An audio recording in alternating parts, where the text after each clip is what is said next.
ప్రజ్వల్ ఈ పేరు ఇప్పుడు దేశ రాజకీయాలనే ఓ కుదుకు కుదిపేస్తుంది. ఏకంగా మాజీ ప్రధాని మనవడు, పైగా ఎంతో క్రమశిక్షణతో పెరిగిన బాలుడని ముద్ర వేసుకున్నారు. కట్ చేస్తే పగలైతే ప్రజాప్రతినిధిగా కద్దరు చుక్కాలు వేసుకుని నీతి సూక్తులు వల్లిస్తాడు. రాత్రి అయిందంటే చాలు మనోడికి రసికరాజా బయటకు వస్తారు. రేవన్న బూతు బాగొందుపై ఒక కన్నడ నాటే కాదు, దేశవ్యాప్తంగా చర్చ రచ్చ జరుగుతుంది. ఇదే చర్చ మనోడి కామానికి అడ్డు అదుపు లేకుండా పోయింది. ఏకంగా 3000 వీడియోలు ఉన్న పెన్ డ్రైవ్ ఉందంటే ప్రజ్వల్ పైచకత్వానికి బలైన వనితలు సంఖ్య వందల్లో కాదు, వేలల్లో ఉందని టాక్ వినపడుతుంది. జేడీఎస్ ఎంపీ ప్రజ్వల్ రేవన్నపై లైంగిక ఆరోపణలు. పలువురి మహిళలు లైంగికంగా వేధించిన ప్రజ్వల్. సొంత పార్టీ మహిళా కార్యకర్తలే ప్రజ్వల్ పై ఫిర్యాదు. ఎంపీ అత్యాచార వీడియోలు బయటికి రావడంతో జర్మనీకి పరారు. ఎంపీ ప్రజ్వల్ రేవన్నపై బ్లూ కార్నర్ నోటీసులు జారీ. 196 దేశాలతో పాటు ఇంటర్పోల్కు సమాచారం.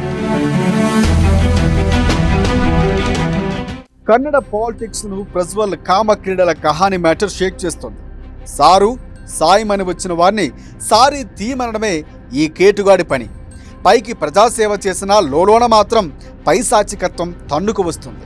ఇంట్లో పనిచేసే మనిషి దగ్గర నుంచి పార్టీలో కార్యకర్త వరకు ఎవరిని వదలలేదు ఆ కామ పిశాచి. యువతలను ట్రాప్ చేసి కొందరిని బెదిరించి మరికొందరిని తమ లైంగిక వాంఛలు తీర్చుకున్నాడు ఈ ప్రబుద్ధుడు. వాటిని వీడియోలు తీసి అనేక సార్లు వారిని బెదిరించాడు. మొత్తంగా ఓ బాధితురాలు ధైర్యం చేయడంతో ఒక్కొక్కరుగా బయటకు వస్తున్నారు బాధితులు. విషయం తెలిసిన రేవన్న సుపుత్రుడు దేశానికి వదిలివేసి పారిపోయాడు.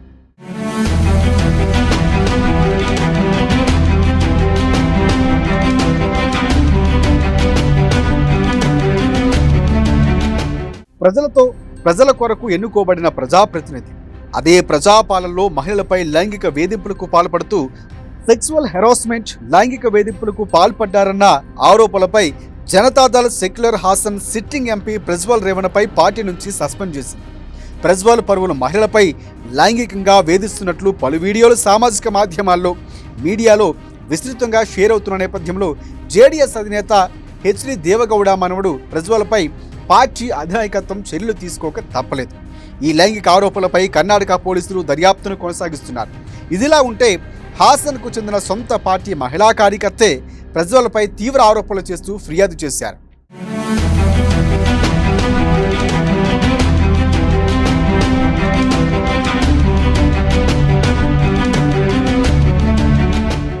బాధిత మహిళ ఫిర్యాదుతో మే 1న బెంగళూరులో అతనిపై అత్యాచార కేసు నమోదైంది.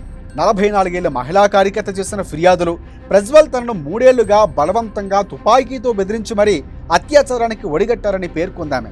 తనకు సహకరించుకుంటే తన భర్తను చంపేస్తానని భయపెట్టాడని, అలాగే ఫోన్లో తనతో పాటు ఎంపీతో గడిపిన సమయంలో ఉన్న వీడియోలు తీసి వాటితో బ్లాక్మెయిల్ చేస్తూ లొంగదీసుకున్నాడని తెలిపింది. 2021 జనవరి 1 నుంచి 2004 ఏప్రిల్ 25 వరకు పలుమార్లు తనపై అత్యాచారానికి ఒడిగట్టాడని తెలిపింది.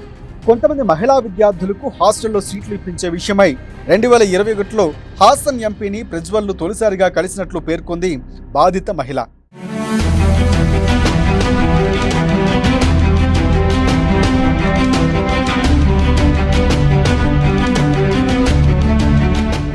ఫస్ట్ టైం ప్రజ్వల్ని కలిసేందుకు వెళ్ళినప్పుడు అతడు తనను కలవలేదని, మరుసటి రోజు రమ్మని తిరిగి పంపేశాడని చెప్పారు. చెప్పిన ప్రకారమే మరుసటి రోజు హాసన్ పట్టణంలోని ఎంపీ క్వార్టర్స్కి వెళ్లేసరికి అక్కడ కోలాహలం నెలకొంది. మహిళలు ఉన్న మొదటి అంతస్తులో తనను వేచి ఉండమని అతడి సిబ్బంది చెప్పగా ప్రజ్వల్ అందరితో మాట్లాడారు. ఒక్కొక్కరుగా వెళ్ళిపోగా చివరిగా తాను ఒక్కదాన్నే మిగిలాక తన గదికి పిలిపించడంతో బాధిత మహిళ లోపలికి వెళ్ళింది. తన తల్లి భవానీ రేవన్నకు ఎమ్మెల్యే టికెట్ దక్కకపోవడానికి తన భర్తే కారణమని, అతన్ని అదుపులోకి పెట్టుకుంటే తీవ్ర పరిణామాలు ఉంటాయని హెచ్చరించినట్లుగా తెలిపింది. తనకు తుపాకీతో బెదిరించి తన చేత బలవంతంగా దుస్తులు విప్పించి అత్యాచారానికి ఒడిగట్టి ఆ మొత్తం దృశ్యాన్ని తన ఫోన్లో వీడియో తీసుకున్నాడని చెప్పుకొచ్చింది ఆ బాధిత మహిళ.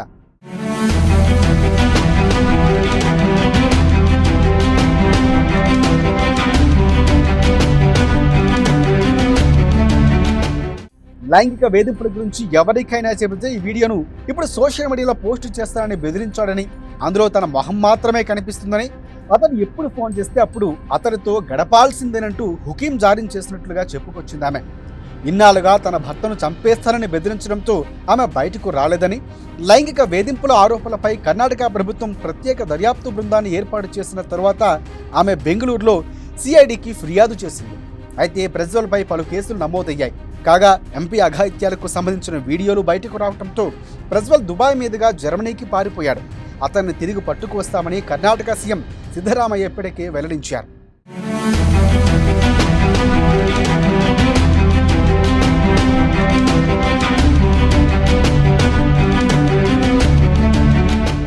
మహిళలు, యువతులపై లైంగిక దౌర్జన్యాలు ఆరోపణలు ఎదుర్కొంటున్న హాసన ఎంపీ ప్రజ్వల్ రేవన్నపై బ్లూ కార్నర్ నోటీసులు జారీ అయ్యాయి. ప్రత్యేక దర్యాప్తు సంస్థ అభ్యర్థనతో బ్లూ కార్నర్ నోటీసులను సెంట్రల్ బ్యూరో ఆఫ్ ఇన్వెస్టిగేషన్ జారీ చేసింది. మొత్తంగా 196 దేశాలతో పాటు ఇంటర్పోల్కు సమాచారం అందించింది.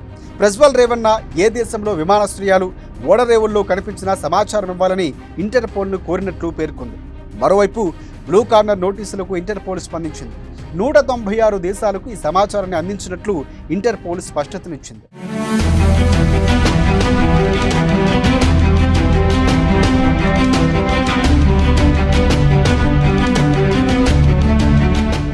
మరోవైపు ప్రజ్వల్ రేవన్న, హెచ్డి రేవన్న చేతిలో లైంగిక వేధింపులకు గురైన బాధితులకు కర్ణాటక రాష్ట్ర ప్రభుత్వం అండగా నిలుస్తున్నామని చెబుతోంది. బాధితులకు ఆర్థిక సహాయాన్ని అందిస్తామని సిద్ధరామయ్య నేతృత్వంలోని కాంగ్రెస్ సర్కారు వెల్లడించింది. ఈ మేరకు Congress party general secretary, Karnataka Congress party incharge Randeep Surjewala స్వయంగా ఈ విషయాన్ని వెల్లడించారు. అంతేకాకుండా జర్మనీకి పారిపోయిన ప్రజ్వల్ రేవన్నను భారత్కు తీసుకువచ్చేందుకు అన్ని రకాల చర్యలు తీసుకుంటామని కర్ణాటక ముఖ్యమంత్రి సిద్ధరామయ్య స్పష్టం చేశారు.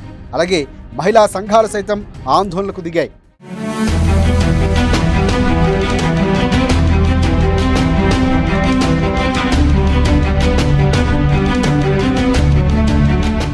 ప్రజ్వల్పై కాంగ్రెస్ అగ్రనేత రాహుల్ గాంధీ నిప్పుడు చెరిగారు. హాసన్ ఎంపీ, జేడీఎస్ నేత ప్రజ్వల్ రేవన్న 400 మంది మహిళలపై అత్యాచారం చేసి వీడియోలు తీశారని విమర్శించారు. ఈ నేరాన్ని ఆయన సామూహిక అత్యాచారంగా అభివర్ణించారు. ఇలాంటి చరిత్ర ఉన్న జేడీఎస్ పార్టీతో బీజేపీ చేతులు కలిపిందని విమర్శించారు. మరోవైపు భారీ సెక్స్ వీడియోల కేసులో ఉన్న ఎన్డీఏ లోక్సభ సభ్యుడు, జేడీఎస్ నాయకుడు ప్రజ్వల్ రేవన్న భారతదేశం నుంచి విదేశాలకు పరారవుతూ ఉంటే ప్రధాని మోదీ ఆయన్ను ఆపలేదని కాంగ్రెస్ నేత ప్రియాంక గాంధీ నిప్పుడు చెరిగారు. ప్రధాని మోదీ అహంభావి అని అభివర్ణించారు. ప్రజల బాధల పట్ల ఆయనకు అవగాహన లేదని అన్నారు. సాధారణ ప్రజల వాస్తవ పరిస్థితులకు మోదీ చాలా దూరంగా ఉన్నారని, వారి బాధలు ఆయనకు అస్సలు పట్టవన్నారు.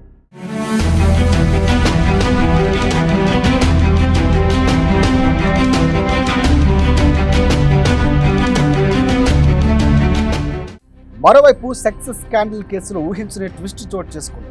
పోలీసులమని చెప్పుకుంటూ కొందరు తనతో బలవంతంగా రేవన్నపై కేసు పెట్టించారని బాధిత మహిళ ఒకరు ఆరోపించడం ఇప్పుడు సంచలనంగా మారింది. ఇక ఈ విషయాన్ని జాతీయ మహిళా కమిషన్ స్వయంగా ప్రకటించింది. కేసులో ఫిర్యాదు చేసిన మహిళల్లో ఒకరు తనను బెదిరించి రేవన్నపై అసత్య ఆరోపణలు చేయించారని తమతో చెప్పినట్లు కమిషన్ తెలిపింది.